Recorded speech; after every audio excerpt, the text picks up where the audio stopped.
Hello and Happy New Year. Today I want to talk a little bit about my experience traveling with my small little dog.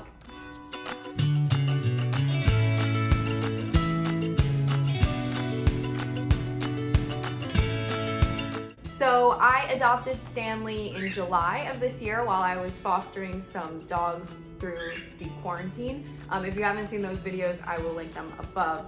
But basically Stanley was number 7 and Pat and I just fell in love with him and knew we had to keep him. This is the boy, Senor Stanley. He is a miniature pincher Chihuahua mix. So it's been about 6 months and here come the holidays. I knew that I would be traveling down to Florida to see my family because most of them do live down there. So anyways, I just want to talk a little bit about my experience traveling with Stanley for the first time and through a global pandemic. So I'm just gonna go through a few of the things that I found helpful and some information that, I think you guys might wanna know. The flight down to Florida is about 2 hours, which is not a crazy long haul. Stanley has been in the car for longer than that, so I know that he can, stay still, not bark, and just chill for 2 hours straight, he'll be fine. So I wasn't super worried about that. Some dogs who have high anxiety might need to be sedated a little bit. So if that's your situation with your dog, definitely talk to your vet about that to get the right dosage of, a relaxing medication for your dog.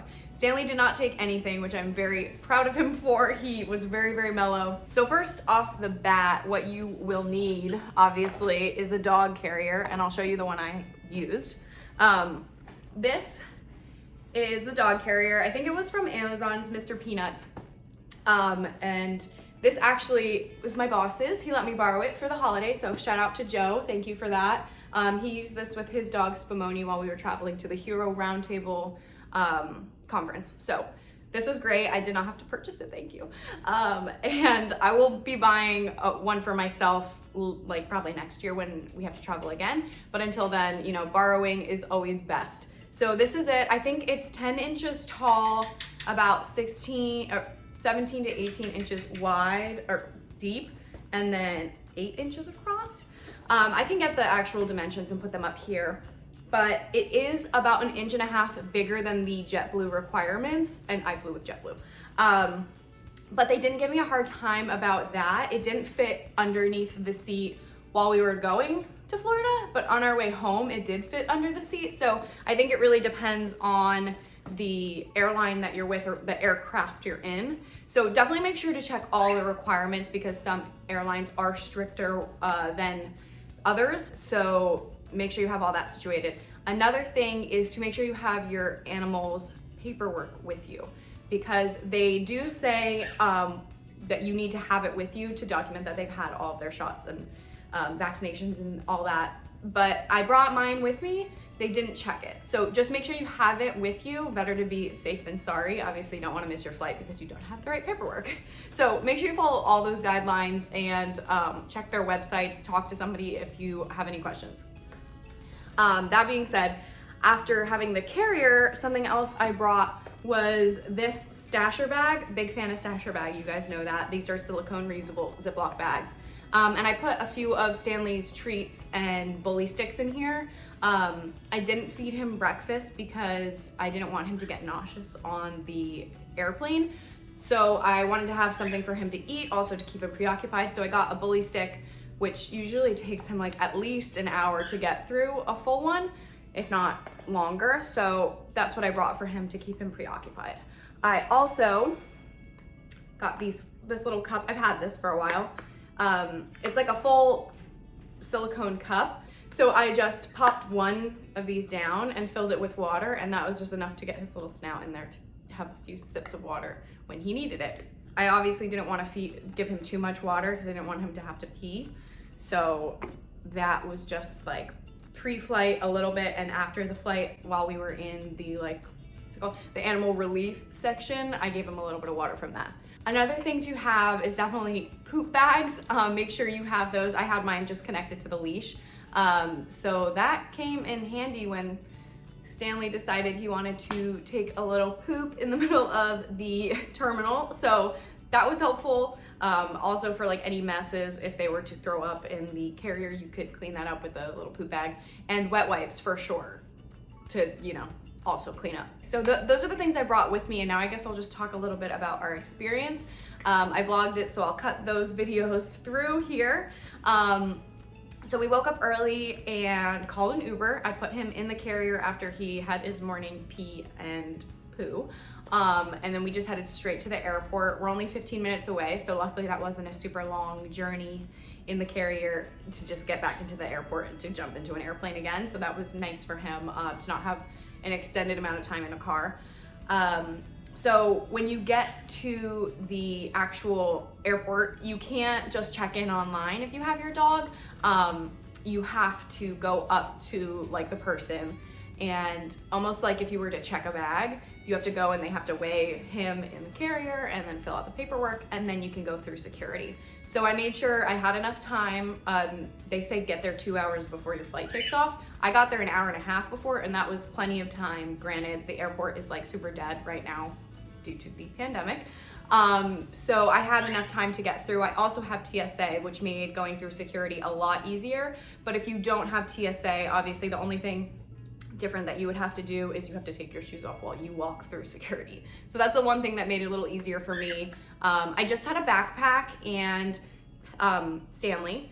So I had to take my laptop out of my backpack and then push that through. I took Stanley out of the carrier, pushed the carrier through the x-ray. I held Stanley with his harness and everything off, just his collar, and I walked through the metal detector. They will not x-ray you with your dog. You will walk through the metal detector. So that is something to be aware of. And then I just grabbed my stuff and put his harness back on. And from that point, we just walked straight to our terminal. And then he was able to walk around and stuff, went to the animal relief section, did nothing. He didn't want to do anything. We got right on the plane and headed to Florida. So that was super easy. Definitely easier than I expected it to be. And he basically slept the whole time on our way there. I gave him his treats every time he would like get a little bit restless. I opened up the top, let him peek his head out, and he was pretty much happy just to be chilling and in the carrier. He liked it in there. So when we landed, I took him straight to the doggy relief area, and he wanted nothing to do with it. Come here. Gotta go potty. Oh, come on. Do you not have to go? Probably so confused. No? Okay. You don't want to go? Okay. Get your water? All right. You want to get back in? Are you kidding me? I probably should have stayed in there with him a little bit longer. I waited like 8 minutes in there with him. He wasn't sniffing anything, so I was like, all right, he's probably fine. We walk not even 2 minutes down the like hallway, and he pops a squat and poops in the middle of the hallway, which I caught on camera. So I instantly just picked that up and wiped it down with a wet wipe and threw that out. By that point, I knew he was fine. We walked outside, and my dad was there to pick us up.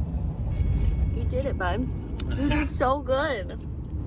He's exhausted, probably. He's gonna take a big nap. So that was our trip down to Florida. On our way back, he was a little bit more restless in the carrier. I think because it was later in the day, he wasn't as tired. Our flight there was really early in the morning, so he was like just sleeping the whole time. But our flight home, I think it was like a 3 o'clock flight, so he was like all amped up from the day. Definitely wasn't as sleepy as he would have been if it was an early flight. So again, the bully stick was helpful because it gave him something to like keep him preoccupied for a while. But he kind of like ignored it halfway through the flight and was like whining and trying to get out. And I was with Pat on my way back, so we just took him out and put him on our lap. And nobody gave us a hard time about it. He's super well behaved. I think they are a little bit more relaxed when it's a small dog. Wasn't bothering anybody. And so we got super lucky with the fact that we could keep him out on our lap for the half of the flight. It was probably only for like 20 minutes before we landed. And then obviously when you're landing, you have to make sure everything is back the way it is, you know, seat backs up, tray tables up, dog back in carrier. So after that, he just went back in, was a little bit annoyed, I guess, but you know, he did well, and that was it. So that's basically our experience. I just wanted to kind of come on here and talk about it in case anybody has any questions. If this is something that you could learn from, or you know, you're getting ready to travel with your pup and you just want a little bit of a benchmark to know what it's gonna be like. I hope this was helpful and super quick, short video. But if you liked it, give me a like and subscribe if you want more videos. Thanks, guys.